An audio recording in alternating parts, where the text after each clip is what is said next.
Assalamualaikum warahmatullahi wabarakatuh. Hai anak-anak hebat, berjumpa lagi di channel Ibu Desi Rahmania.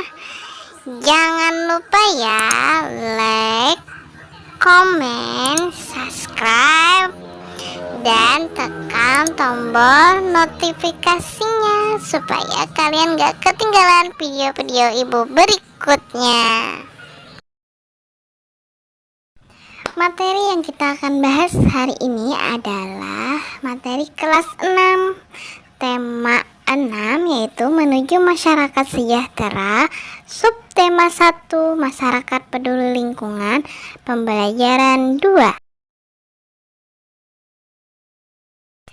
Sebelum memulai pelajaran, lebih baiknya kita berdoa terlebih dahulu menurut kepercayaan kalian masing-masing.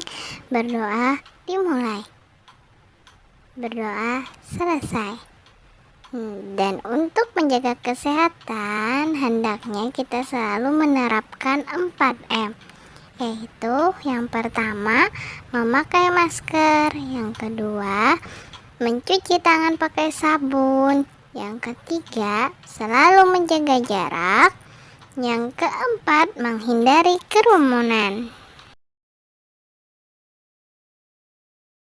Hai anak-anak hebat, tujuan pembelajaran kita hari ini adalah yang pertama, dengan kegiatan membaca siswa dapat menentukan judul dan kata kunci serta isi bacaan dengan tepat.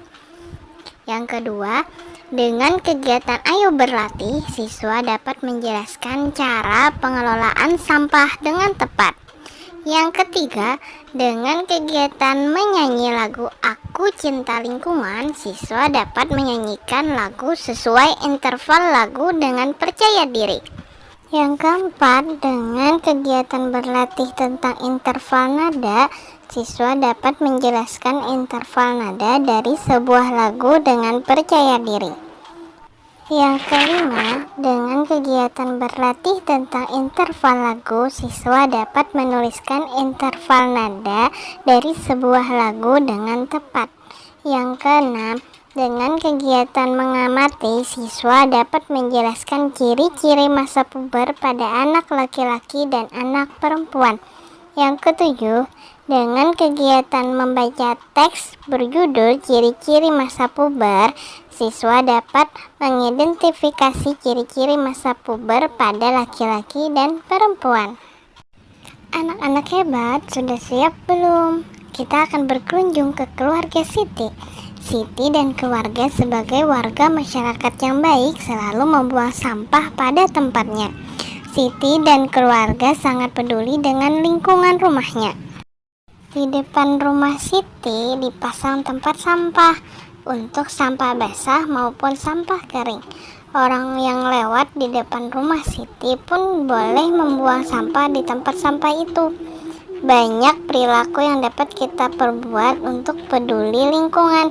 Lingkungan yang bersih, asri, dan sehat merupakan jembatan bagi masyarakatnya untuk menuju hidup sejahtera. Bacalah bacaan berikut. Pertama, muatan bahasa Indonesia KD 3.7 4.7. Ayo membaca bacaan yang berjudul Kampung Rawajati. Di Kampung Hijau Rawajati, selain peduli untuk membuat lingkungan hijau oleh tanaman, terlihat juga kesadaran warga yang cukup tinggi untuk andil terhadap pengelolaan sampah dengan bijak. Sebuah sentra pengumpulan sampah disediakan di area kampung untuk menampung aneka sampah rumah tangga. Para ibu turut andil dengan memisahkan sampah dapur seperti kulit bawang, batang sayuran, kulit buah, dan kulit telur, kemudian dikumpulkan di sentra bersama sampah kebun. Campuran sampah dapur dan sampah kebun dari warga kemudian diolah menjadi kompos. Setiap warga diperbolehkan mengambil kompos untuk penyubur tanaman. Apa yang dilakukan warga kampung Rawajati terhadap sampah konsumsi? Sampah konsumsi ada yang berupa sampah organik. Sampah organik adalah sampah yang berasal dari sisa makhluk hidup yang terdapat di alam seperti tumbuhan dan hewan serta berbagai hasil olahan sehingga dapat terurai secara alami. Sampah organik termasuk sampah yang ramah lingkungan. Di kampung Rawajati tidak akan ditemukan gunungan sampah sisa makanan yang menimbulkan aroma tidak sedap. Mengapa demikian? Beberapa warga memiliki lubang biopori dan lubang resapan di halaman rumah. Sampah sisa makanan tiap hari dituang ke dalam lubang biopori dan dibiarkan membusuk di sana. Ketika kelak membusuk, sampah-sampah tersebut akan menjadi penyubur tanah di sekitarnya. Ada juga sampah konsumsi berupa sampah anorganik, yaitu sampah yang tidak akan dapat terurai oleh bakteri secara alami. Beberapa contoh sampah anorganik adalah sampah-sampah plastik yang kita gunakan dalam kehidupan sehari-hari seperti botol kemasan plastik, botol kaca, besi, serta barang tak terpakai lainnya. Warga Rawajati memiliki bank sampah sebagai tempat penyetoran sampah-sampah sejenis ini.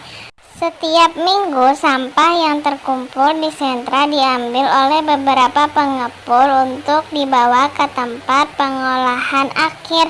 Pengelola bank sampah mengeluarkan daftar harga beli untuk tiap kilo sampah yang disetorkan warga. Semakin banyak warga menyetorkan sampah, tentu semakin bertambah pula saldo tabungan sampahnya. Selain mengurangi tumpukan sampah, warga pun senang karena memperoleh manfaat dan keuntungan berupa uang dari sampah yang dihasilkan. Bahkan beberapa anak memiliki tabungan sampahnya sendiri. Mereka berlomba mengumpulkan botol dan kemasan plastik untuk menambah saldo tabungan. Bagian dari sampah anorganik juga dikumpulkan warga untuk diolah menjadi aneka kerajinan yang bernilai jual. Tas bunga, alas gelas, dompet, serta tas dirangkai cantik dari aneka botol plastik dan kemasan bekas.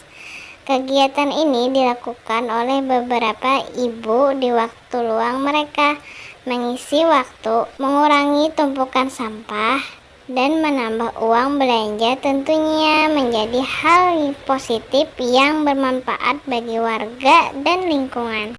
Sebelum kita menjawab pertanyaan, ibu ini menjelaskan terlebih dahulu tentang kata kunci.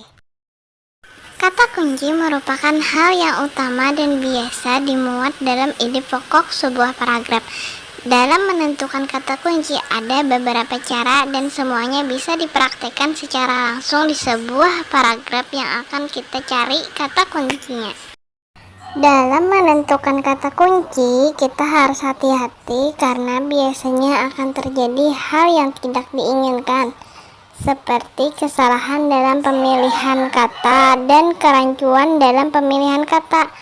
Sebaiknya menggunakan berbagai pertimbangan dan cara yang tepat agar kata kunci bisa sesuai dan mampu dicari secara mudah. Berikut adalah 3 cara mencari kata kunci dengan mudah.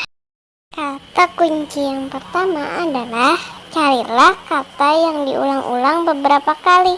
Dalam beberapa kasus, kata yang diulang merupakan kata kunci karena merupakan kata yang penting dan dibahas di dalam paragraf. Kata kunci yang kedua, carilah kata kunci di dalam ide pokok paragraf. Di dalam ide pokok paragraf biasanya memuat kata kunci karena merupakan kalimat yang utama di dalam sebuah paragraf. Kata kunci yang ketiga adalah kata-katanya mendapat pengganti di kalimat lain. Biasanya kata tersebut diucapkan kembali tetapi diganti dengan kata lain dengan maksud agar dapat menghemat kata dan meyakinkan pembaca tentang keutamaan kata tersebut. Nah, sekarang pasti kalian sudah membaca teks bacaan tadi ya. Dan sekarang tugas kalian adalah menjawab pertanyaan-pertanyaan berikut. Ya, cocokkan jawaban kalian dengan jawaban berikut. Pertanyaan pertama, apa judul bacaan di atas? Apa kata kunci pada judul bacaan di atas? Apa isi bacaan di atas sudah sesuai dengan kata kunci yang kamu sebutkan? Ungkapkan pendapatmu secara lisan di depan teman-teman dan gurumu. Jawaban dari pertanyaan tadi adalah yang pertama, judul bacaan di atas adalah Kampung Rawajati. Kata kuncinya pada judul adalah Kampung Rawajati. Isi bacaan berdasarkan kata kunci yaitu kondisi lingkungan di Kampung Rawajati. Pertanyaan kedua, bagaimana dengan pengelolaan sampah di sekitarmu? Apa yang dapat kamu lakukan terhadap sampah di sekitar rumahmu? Tuliskan jawabanmu dalam kolom berikut. Jawabannya adalah sampah di daerahku dikelola dengan baik. Sampah organik diolah menjadi pupuk. Sampah anorganik diolah menjadi benda kerajinan. Misalnya, tas dari bekas kemasan deterjen.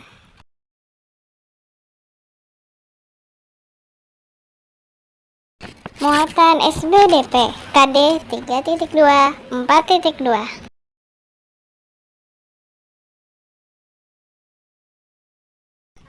Interval nada. Interval nada adalah jarak antara nada yang satu ke nada yang lain yang diukur tinggi rendahnya.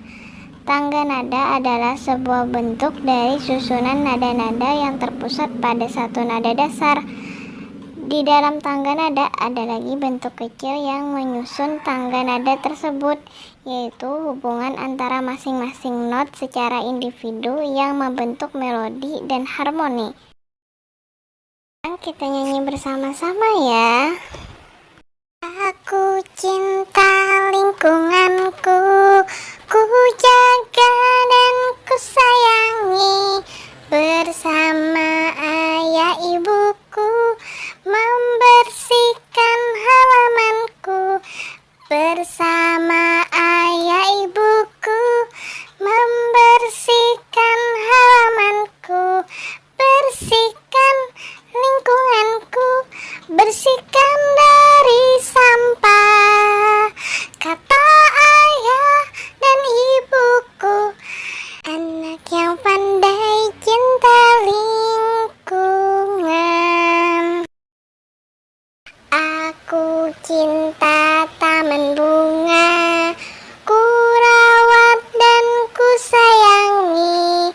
Bersama ayah ibuku menyirami taman bunga. Bersama ayah ibuku menyirami taman bunga. Bersihkan lingkunganku, bersihkan dari sampah. Kata ayah dan ibuku, anak yang pandai cinta lingkungan. Sekian suara palus dari ibu ya. Sekarang kita lanjutkan ke muatan berikutnya.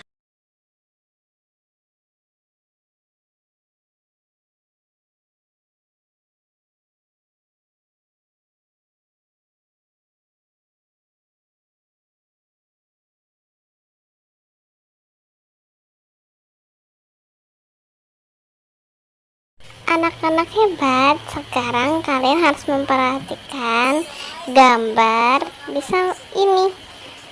Kalian harus memperhatikan tahapan atau tingkatan-tingkatan dalam perkembangan hidup manusia. Nah, di sini kita lihat di tingkat pertama ada bayi, ada balita, anak-anak, remaja, dewasa, dan lansia atau usia lanjut. Nah, kalian berada di posisi mana? Ayo. Nah, sekarang ibu akan menjelaskan tentang pubertas. Pubertas adalah tahapan ketika anak menjadi lebih dewasa secara seksual. Umumnya pada anak perempuan mereka akan melewati masa pubertas dalam rentan usia 10 sampai 14 tahun. Sedangkan pada laki-laki mereka akan melewati masa pubertas pada kisaran 12 sampai 16 tahun. Sekarang kita akan membahas tentang ciri-ciri pubertas. Mungkin dari kalian ada yang sudah mengalaminya. Yang pertama pada laki-laki, yaitu 1. Tumbuhnya rambut halus pada ketiak dan alat kelamin. 2. Suara jadi membesar. 3. Tumbuhnya jakun. 4. Tumbuh kumis, jambang, dan jenggot.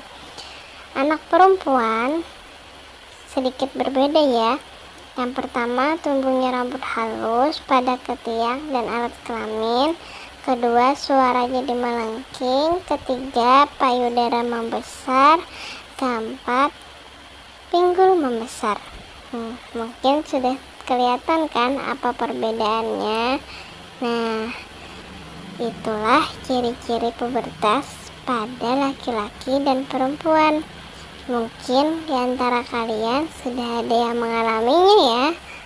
Nah, jika kalian sudah mengalaminya, mungkin ada juga di antara kalian yang mengalaminya lebih cepat. Ini ibu akan menjelaskannya ya. Nah, pubertas yang dialami lebih cepat menyebabkan perubahan bentuk serta ukuran tubuh anak-anak. Anak perempuan dikatakan mengalami pubertas lebih cepat ketika menjalani menstruasi sebelum usia 8 tahun.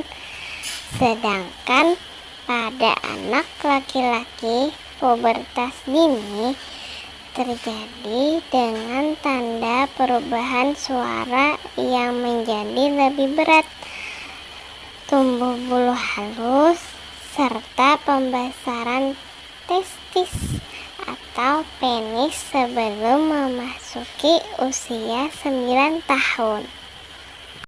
Selain itu, gejala umum lainnya adalah munculnya masalah jerawat pada wajah, pertumbuhan tinggi yang menjadi lebih besar, dan muncul bau badan seperti orang dewasa. Selain para remaja, baiknya orang tua juga memperhatikan dan memahami tanda-tanda pubertas yang dialami anak dengan baik. Mungkin di antara kalian ada yang penasaran kenapa pubertas bisa terjadi lebih cepat. Ini ada beberapa faktor yang mempengaruhinya. Yang pertama, adanya gangguan kesehatan. Yang kedua, kecukupan nutrisi dan gizi. Ketiga, paparan bahaya kimia. Keempat, faktor keluarga. Nah, itu dia. Sekarang anak-anak hebat, perhatikan gambar ini ya. Nah, setelah kalian lihat, menurut kalian ini gambar apa ya? Kalian sudah memperhatikan, maka jawablah pertanyaan di bawah ini dengan tepat. Semangat ya! Jika sudah, cocokkan jawaban kalian dengan jawaban di bawah ini. Pertanyaan pertama, apakah kamu melihat adanya perbedaan pada kedua gambar tersebut? Tunjukkan perbedaan pada gambar di atas. Tuliskan pada kolom berikut. Perbedaan pada kedua gambar. Gambar yang A termasuk gambar anak-anak. Pada gambar A belum nampak adanya ciri-ciri masa puber. Anak perempuan pada gambar belum menunjukkan payudara membesar. Anak laki-laki pada gambar tidak terlihat adanya jakun dan bentuk bahu belum bidang. Sedangkan gambar yang B termasuk gambar remaja. Pada gambar B, ciri-ciri masa puber sudah nampak. Remaja perempuan pada gambar sudah menunjukkan payudara nampak membesar. Remaja laki-laki pada gambar telah muncul jakun dan bentuk bahu bidang. Sedangkan untuk jawaban pertanyaan yang kedua adalah, tahukah kamu yang dimaksud masa puber, baik anak laki-laki maupun anak perempuan akan mengalami masa puber? Apa ciri-ciri anak laki-laki dan perempuan pada masa puber? Tuliskan pada kolom berikut. Jawabannya adalah tahu. Masa puber adalah tahapan perkembangan manusia di mana pada masa ini terjadi perkembangan organ reproduksi. Anak laki-laki maupun anak perempuan akan mengalami masa puber. Berikut ciri-ciri anak laki-laki dan anak perempuan pada masa puber. Ciri-ciri anak perempuan pada masa puber. Yang pertama, tumbuhnya rambut halus pada ketiak dan alat kelamin. Kedua, suara jari melengking. Ketiga, payudara membesar. Keempat, pinggul membesar. Sedangkan ciri-ciri pada anak laki-laki pada masa puber, yang pertama, tumbuhnya rambut halus pada ketiak dan alat kelamin. Kedua, suara membesar. Ketiga, tumbuh jakun. Keempat, tumbuh kumis, jambang, dan jenggot. Nah, demikianlah materi kita pada hari ini. Sampai jumpa lagi dengan Ibu Diksi ke materi-materi berikutnya. Assalamualaikum warahmatullahi wabarakatuh.